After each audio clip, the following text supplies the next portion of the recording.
Today we're going to lay this colt down.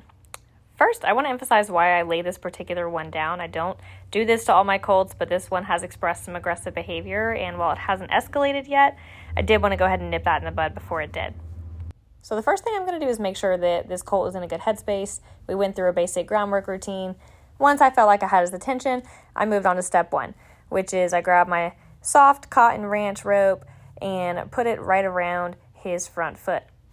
From here, I am just going to lead him around with that rope on his foot for just a few minutes. This colt hasn't been hobbled before, so I just want to make sure he's not going to freak out. We have done this exercise before, but again, this is just something to do as part of your prep work to make sure that they can have that foot kind of tied up a little bit and not totally lose it. Once you feel like they're pretty good with the rope around their foot, then you just want to make sure they're going to be good with it around their belly, especially if you haven't cinched him up at this point, which he has been, but I just wanted to go ahead and rub him all over with that rope before I moved on to the next step.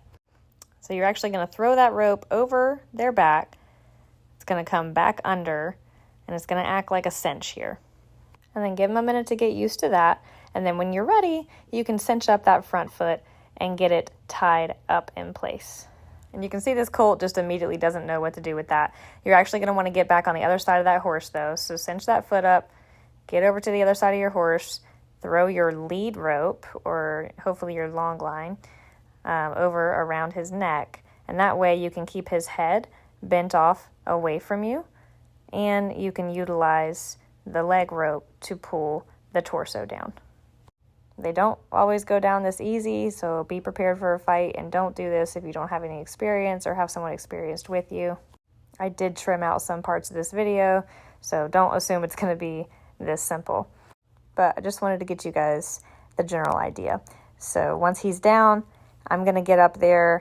I'm going to put my knee gently on his neck for just a minute, make sure that he's going to stay calm. I've still got his leg up. I'm going to rub him all over, because that was his biggest issue, is just being touched anywhere. So while he's down, I'm rubbing him everywhere. I'm being very cautious of his body language, making sure those back feet don't come up to get me.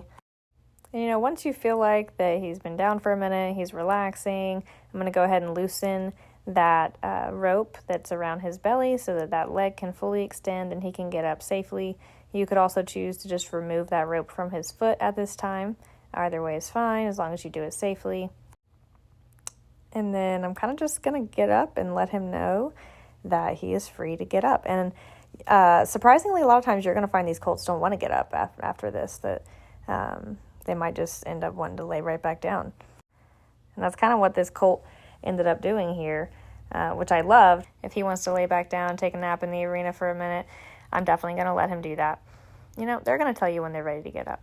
And when they do get up, just make sure that you're there, you're ready, you've got your rope, you're ready to take the rest of that belly rope off, and that you approach just nice and soft and calm, and you pet them all over, and you just let them know that you're going to be there for them. You're going to be their protector, their provider, and their safe space.